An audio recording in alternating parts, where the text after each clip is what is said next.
नमस्कार CSK news में आप सभी दोस्तों का एक बार फिर से बहुत बहुत स्वागत है। दोस्तों आज हो गया है 9 मार्च, जो फटाफट ब्रेकिंग न्यूज़ निकल के आ रही है। दोस्तों पश्चिम बंगाल में भारतीय जनता पार्टी ने दिया ममता बनर्जी को एक और झटका। पीएम मोदी और मिथुन चक्रवर्ती के मेल जोल के बाद टिकट पाए विधायक भी भाजपा का दामन थाम रहे हैं। बड़ी खबर निकल के आ रही, 5 और विधायक ने दिया इस्तीफा। बीजेपी में हुए शामिल पश्चिम बंगाल के मुसलमानों ने किया पीएम मोदी और मिथुन चक्रवर्ती का स्वागत, कहा ममता बनर्जी को उखाड़ फेंकेंगे। जी हाँ, दूसरी बड़ी खबर में आपको बताएंगे दोस्तों, फिलहाल अमेरिका किस कदम से पाकिस्तान को लगा करारा झटका, भारत की और बड़ी अहमियत। तीसरी बड़ी खबर में आपको बताएंगे, ईरान ने इजराइल को दी चेतावनी, कहा हमला करने की सोची तो तेल अवीव और हाइफा को बर्बाद कर देंगे। जी हाँ, बड़ी खबर निकल के आ रही, टकराहट में ईरान और इजराइल। और इस बीच चौथी बड़ी खबर में आपको बताएंगे दोस्तों, जहां पर सऊदी अरब के तेल ठिकाने हाउती विद्रोहियों का ड्रोन और मिसाइल से हमला, तेल ठिकानों पर बमबारी की गई। भारत के पर भी पड़ सकता है असर, तेल की कीमतें बढ़ सकती हैं। जी हाँ, ये भी आपको बताएंगे। और इस बीच सब कुछ खबर जानेंगे। अब मध्य प्रदेश सरकार ने लाया लव जिहाद कानून, जिहादियों की खैर नहीं, संसद सत्र में हंगामा के बीच आज भी शुरू होने जा रहा है संसद। तो दोस्तों सब कुछ खबरें एक करके विस्तार से बताएंगे, लेकिन उससे पहले अगर आपने भी अभी तक चैनल को सब्सक्राइब नहीं किया तो प्लीज़ सब्सक्राइब के लाल बटन दबाकर चैनल को सब्सक्राइब करें। और अगर आप भी मानते कि प्रधानमंत्री मोदी हैं तो मुमकिन है तो इस वीडियो को लाइक करके अपना समर्थन देश की गौरवशाली इंडियन आर्मी के लिए जय हिंद लिखना मत भूलेगा। दोस्तों पहली बड़ी खबर निकल के आ रही, फिलहाल पश्चिम बंगाल मुस्लिम वोट बैंक के बिखराव से बीजेपी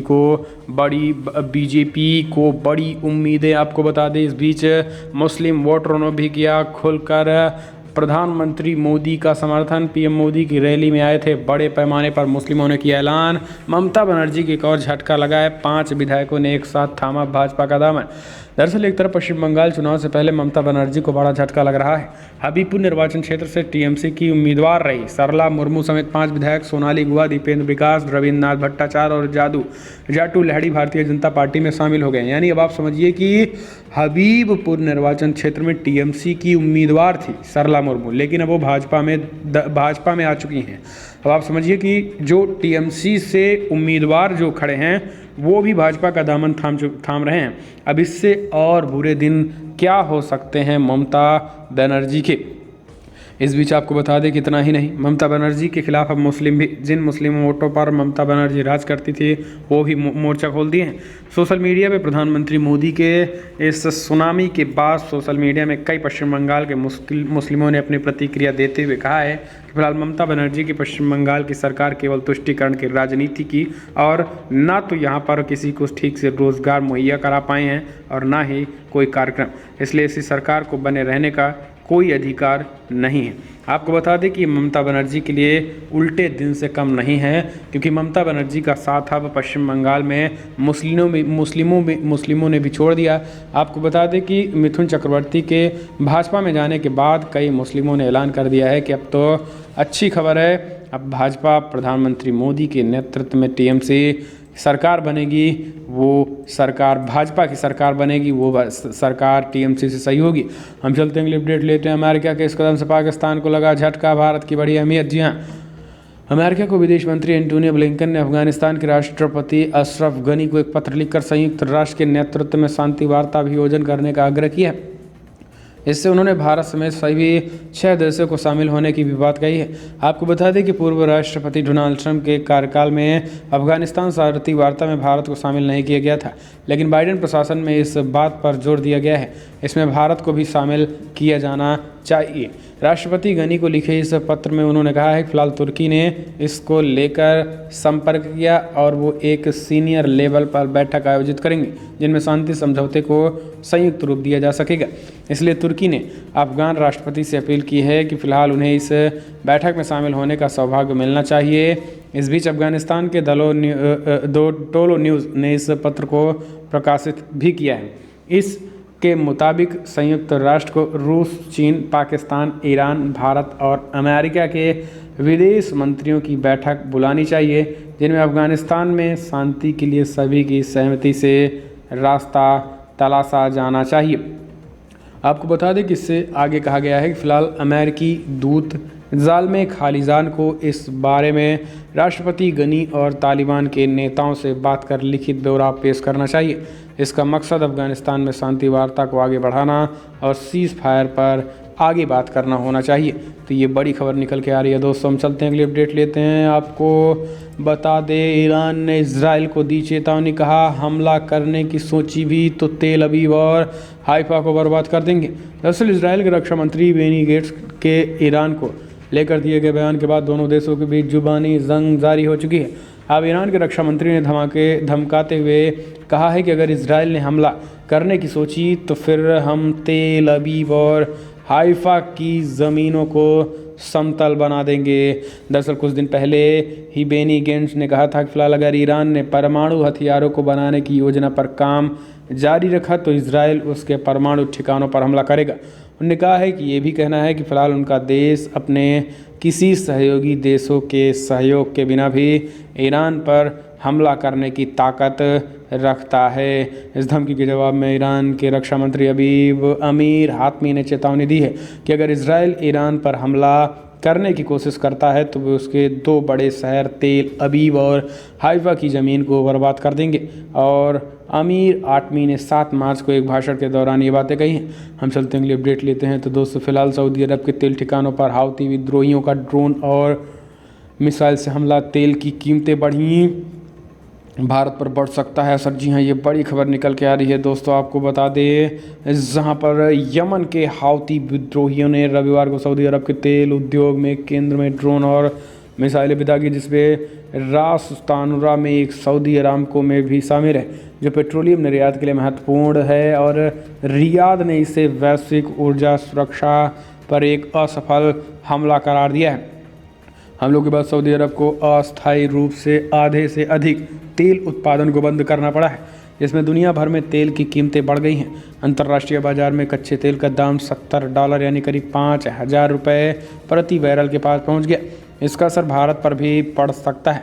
फरवरी 2020 में दुनिया में कोरोना का असर शुरू होने के बाद से पहली बार कच्चे तेल का दाम इस स्तर पर पहुंचा है। गोल्डमैन की रिपोर्ट में इस बात पर भी जोर दिया गया है। हम चलते हैं अगली अपडेट लेते हैं। तो दोस्त, इजरायली दूतावास में ब्लास्ट में ईरान का हाथ, आरोपों पर बोला तेहरान भारत से रिश्तों को कमज़ोर करने की है एक साजिश। दरअसल इस साल की शुरुआत में नई दिल्ली स्थित इजरायली दूतावास के बाहर आईईडी का हल्का ब्लास्ट हुआ था। इसके बाद भारत और इजरायली की जांच एजेंसी का इसमें ईरान का हाथ होने के पर्याप्त सबूत भी मिले थे। भारत में ईरान के दूतावास ने इस मामले में बयान दिया है।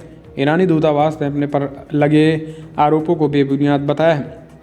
ईरानी दूतावास की ओर से कहा गया है कि फिलहाल हम भारत की सभी जांच एजेंसी जो भी इजराइल दूतावास के बाहर विस्फोट की जांच कर रही हैं का सम्मान करते हुए इजरायली दूतावास के बाहर विस्फोटक में ईरान के ऊपर लगे आरोपों का खंडन करते हैं। दूतावास ने आगे कहा है कि फिलहाल भारत ईरान संबंधों को खराब करने की साजिश के तौर पर देखते हैं। दूतावास की ओर से आगे कहा गया है कि भारत के साथ सहयोग और द्विपक्षीय संबंधों को बिगाड़ने की कोशिश लगातार की जा रही है। हम चलते हैं अगले अपडेट। लव जिहाद रोकने से संबंधित बिल, मध्य प्रदेश की विधानसभा से पारित, सजा के लिए भी ये प्रावधान नए किए गए हैं। मध्य प्रदेश विधानसभा में मध्य प्रदेश धार्मिक स्वतंत्रता विधेयक 2021 सोमवार को पारित हो गया है। विधेयक में शादी और किसी अन्य गलत तरीके से किए गए धर्मांतरण के मामले में अधिकतम 10 साल की कैद और भारी जुर्माने का प्रावधान किया गया है। मध्य प्रदेश की राज्यपाल आनंदीबेन पटेल की स्वीकृति मिलने पर यह कानून 9 जनवरी को अधिसूचित मध्य प्रदेश धार्मिक स्वतंत्रता अध्यादेश 2020 की जगह लेगा। प्रदेश के गृहमंत्री नरोत्तम मिश्र ने 1 मार्च को इस विधेयक को सदन में पेश किया था। सोमवार को चर्चा के बाद इसे ध्वनिमत से पारित भी कर दिया गया है। कानून के अनुसार जब अब जबरन, भयपूर्वक, डरा धमकाकर, प्रलोभन देकर, बहला फुसलाकर, धन परिवर्तन कर विवाह करने और करवाने वाले व्यक्ति, संस्था अथवा स्वयंसेवी संस्था के खिलाफ शिकायत प्राप्त होते ही संबंधित प्रावधानों के मुताबिक आरोपियों के विरुद्ध कार्रवाई की जाएगी। राज्य सरकार के इस कानून का उल्लंघन करने वालों किसी भी शादी को शून्य माना जाएगा। हम चलते हैं अपडेट लेते हैं। तो दोस्तों, बजट सत्र, ईंधन की बड़ी कीमतों को लेकर राज्यसभा में हंगामा चर्चा करने पर भी विपक्ष अड़ गया है। दरअसल संसद में बजट सत्र का दूसरा सत्र हो गया शुरू हो रहा है। राज्यसभा में सोमवार को कांग्रेस के नेतृत्व में विपक्षी सदस्यों ने पेट्रोल, डीजल और घरेलू रसोई गैस की कीमतों में लगातार हो रही वृद्धि को लेकर हंगामा भी किया।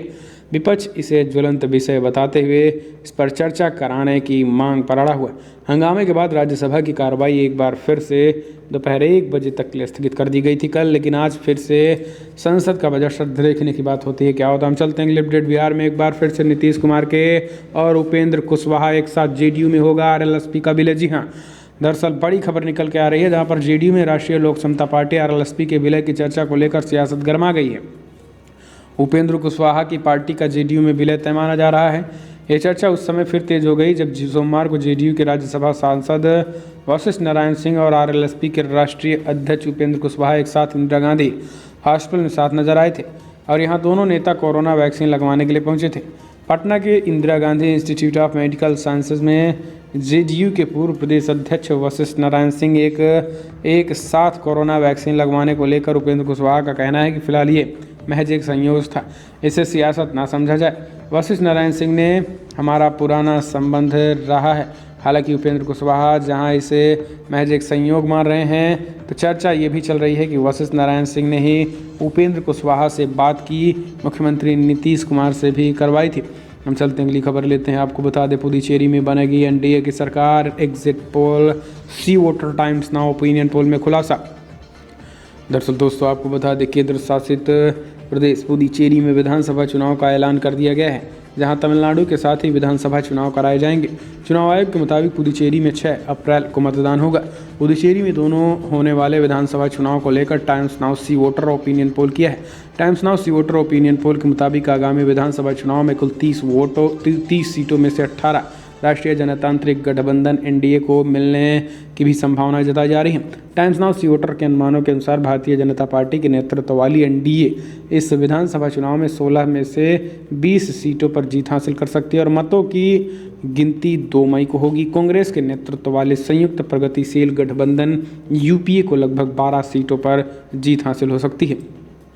ये बड़ी खबर निकल के आ रही है। तो दोस्तों हम चलते हैं अपडेट। व्हाट्सएप ने कहा 15 मई तक यूजर्स एक्सेप्ट कर लें नई पॉलिसी। जी हाँ, दरअसल व्हाट्सएप की नई पॉलिसी को लेकर पिछले कुछ समय से चर्चा की बात चल रही है और कंपनी ने इसे एक्सेप्ट करने का तारीख बढ़ा दिया और अब एक बार फिर से इस पॉलिसी को एक्सेप्ट करने के लिए 15 मई तक का टाइम दे दिया गया है। पिछली बार व्हाट्सएप की पॉलिसी पर विवाद होने पर इस पर एक्सेप्ट करने की डेट 8 मार्च से बढ़ाकर 15 मई तक कर दी गई है। नोटिफिकेशन कंपनी ने व्हाट्सएप के यूज़ को जारी रखने के लिए टर्म और प्राइवेसी पॉलिसी को 15 मई तक के लिए बढ़ा दिया गया और 15 मई तक आप इसे एक्सेप्ट कर ही लें। हम चलते हैं अगले अपडेट लेते हैं। दोस्तों बड़ी खबर निकल के आ रही है, जहां पर असदुद्दीन ओवैसी ने फिर से बढ़ाई कांग्रेसियों की मुसीबत। पहुंच गए तमिलनाडु में फिर चुनाव लड़ने का ऐलान कर दिया है, गठबंधन भी कर लिया। जी हाँ, असद ओवैसी की पार्टी एआईएमआईएम तमिलनाडु के चुनावी दंगल में उतरने जा रही है। विधानसभा चुनाव में पार्टी 6 सीटों पर अपने उम्मीदवार उतार सकती है। एआईएमआईएम ने टीटीवी दिनाकरन से हाथ मिलाया है। फिलहाल वनिया, मबाड़ी, कृष्णागिरी, शंकरपुरी में एआईएमआईएम ने दावेदारी भी पेश करने का ऐलान कर दिया है। तो दोस्तों फिलहाल बड़ी खबरों में सुना है, लेकिन अगर आपको वीडियो पसंद आए तो लाइक कर, शेयर करें, कमेंट के माध्यम से अपनी राय देना ना भूले। और अगर आप भी प्रधानमंत्री मोदी के नेतृत्व पे पूर्णतः भरोसा करते तो इस वीडियो को लाइक करके अपना समर्थन देश की गौरवशाली इंडियन आर्मी के लिए जय हिंद लिखना मत भूलेगा। दोस्तों इस वीडियो में इतना ही। जय हिंद, वंदे मातरम।